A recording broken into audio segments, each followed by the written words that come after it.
Hello there. I thought I would share a method of reading without using a spread. And I think more and more as I watch videos on YouTube and as I work with tarot, I find that I don't always use spreads either. I find that they can be useful, but it can also be kind of freeing and exciting to go without it. So it's kind of like flying without a net. This method is inspired by something we used to do when I was in grammar school, and I hated it. It was sort of diagramming sentences where you identify the parts of a sentence. What we're going to do in this case is a little bit different, but this makes logical sense to me because I'm a writer and I tend to think in terms of words. I'm not the most visual person, even though I respond strongly to the visuals in a tarot reading. But this is kind of somewhere between using a spread and not. So essentially what we're going to do is we're going to look at the cards and we're going to dig in and look for the parts of the reading. And you can do this with multiple cards. I wouldn't, in fact, do this with fewer than two. I'm going to use examples of three and how they can build on one another. But essentially what you're going to do is you're going to pull cards. You're going to identify, using your instinct and your intuition, a subject and a verb and sort of an adjective, a how, or an adverb.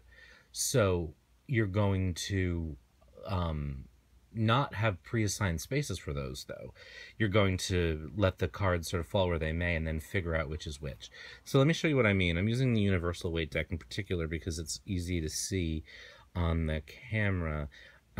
And what you're really looking at in this case is the pictures first. So I like to do it this way, and I just pull three. And I don't worry. Obviously, having a question in mind is important. I'm going to not, in this example, have one. But here's how it goes. All right, so I've just pulled three cards randomly. I would have my querent have a question. We would work on the question, and then I would say, all right, let's start here. So what I'm going to do is I'm going to turn over my three cards, and I'm going to look for what feels like the most active here. All right, so that's going to be my verb. That's going to be my action. Initially I thought it might be this, but this isn't actually the most active card. I feel like the Wheel of Fortune is the most active card. So I'm going to decide, using my intuition, that in this case, the wheel is my verb. And then I'm going to decide, in this case, one of these two is going to be my subject, my noun. Now, more often than not, if there's a court card, I'll let that be my subject. Because, of course, that's traditionally a person or a phase of a person's journey. If the card I'm looking at is in the middle, that's also important. So I usually will start with the middle card and say, is that my subject? And so now what I'll do, I'm sorry about all the shaking. Now what I'll do is I'll actually reorder the cards to sort of reflect it. So I've got my subject, my action, and then this is my descriptor. This is the how, all right? So I would say that my subject is, in this case, the Queen of Pentacles. I view the court cards as an evolution on a journey. And if you watch my favorite decks video, part 2, I talk about where I got that from. But I view the page as a student, someone who's identified something that interests them and has started learning about it. I view the knight as someone who goes in search of it. I view the queen as a master of it, and I view the king as sort of the guru, as the ultimate embodiment of that. So in this case, I would say that my subject is a person who has mastered, in this case, sort of daily life. This might be a parent, this might be a boss, this is someone who is very grounded, very capable, had a lot of experience, and for better or worse, has learned to navigate day-to-day life pretty well. Finances, family, you know, this is the person who probably has it all. The action is change. So the action here is really swift, aggressive, cycling through the seasons, cycling through the phases. You know, we're swinging around.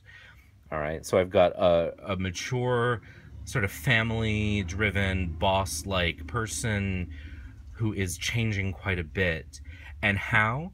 It's my third card, and in this case, it's the Seven of Pentacles. So I would say they're doing that by cultivating their life, cultivating their work, cultivating their finances. So what I have sort of comes through the cards that I'm seeing. So we've got this person is doing this in this way. We've got a mature adult, the head of a family, the head of a company, a boss, a mentor, someone like that, who's changing by cultivating their everyday life, by cultivating their work, cultivating their finances, for example. And this is very simplistic again because I'm not really working with a question, but you get the sense here. And I can build on that if I want to. So I've got this sentence, and then I say, okay, this is where I am now. Where am I going? All right. So then I can pull 3 more, and I sort of repeat the process here. So I pull 3 more cards, and then what I'm going to do is look at them, and I'm going to look for my action. All right, so my action here feels like this, right? Because it's a movement. So I'm going to put that in the middle. Oh, I've got 2 cards there. Let's put that one away for now. All right, so that's my action. Now, what's my subject? I could go either way here, and I'm going to use my instinct. I'm tempted to use the 9 of Wands, but I feel like given what I know already, the Ace of Pentacles feels like more of an appropriate subject. All right, so I'm going to sort of leave it like this. So my subject here is a new beginning. Again, I'm tying it all here. Pentacles feel very strong, and I've got the Queen of Pentacles and I've got the Seven of Pentacles, which is why I'm starting off with the subject of the Ace of Pentacles here. And I'm just doing this on a whim, you know what I mean? But I'm deciding Pentacles are very strong, so I'm going to keep Pentacles as my subject. So I've got change by cultivating life, and that's bringing me to a new phase. What that's telling me, though, is that I'm going to need to leave some things behind, and that's going to be an emotional journey. I'm sort of moving out of the practicality into the emotional, and that's going to make me feel out of my element, and that's going to put me on guard. That's going to make me feel like I have to defend myself, because this is a big change from all of this. All right. And something else I can do is sort of look down in this regard too, if I want to see any patterns. And I kind of do. You know, there's a link here between these 2 cards because the change is actually this. You know, there's also something very similar in these 2 cards in terms of stature.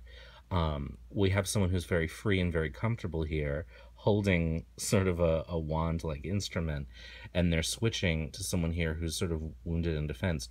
Even the dress is very similar, and of course that's not unusual in the Waite-Smith deck, but it does tell me, you know, that this is the same person, and it tells me that they're shifting from a sense of sort of relaxed comfort to a sense of being on edge, being on defense.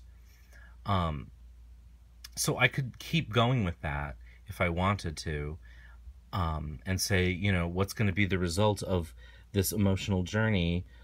Even if I do feel this way, I can go a little bit further. These cards are sticky today, it's humid out.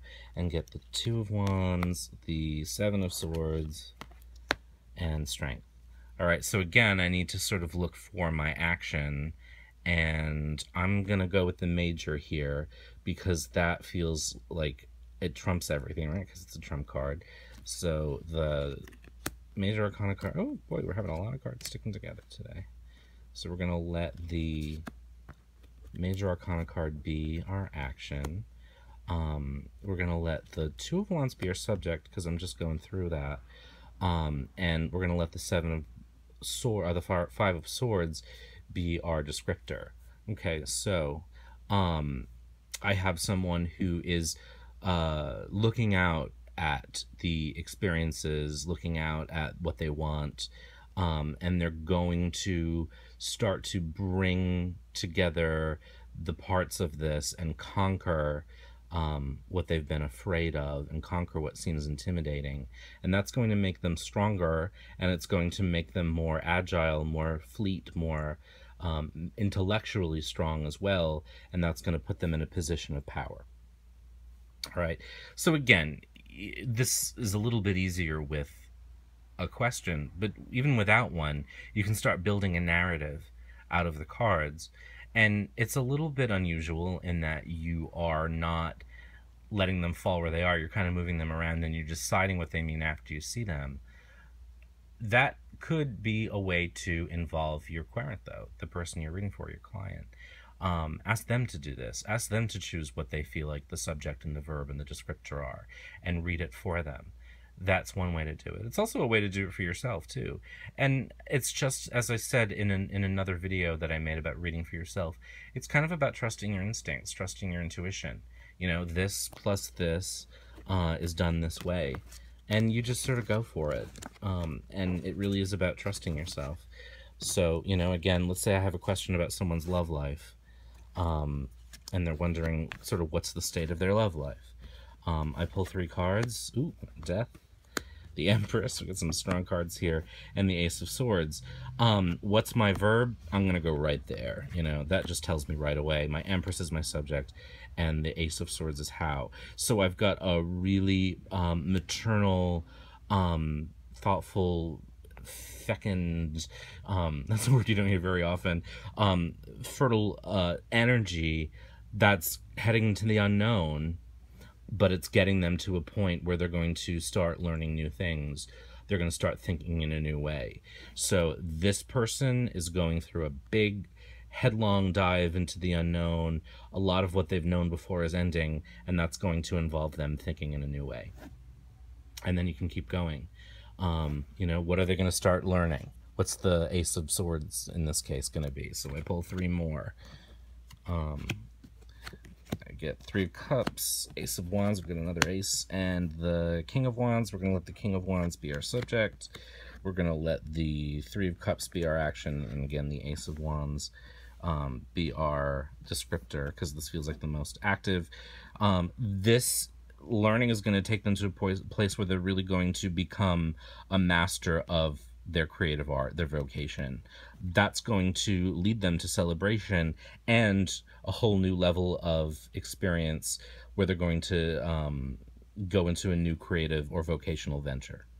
All right.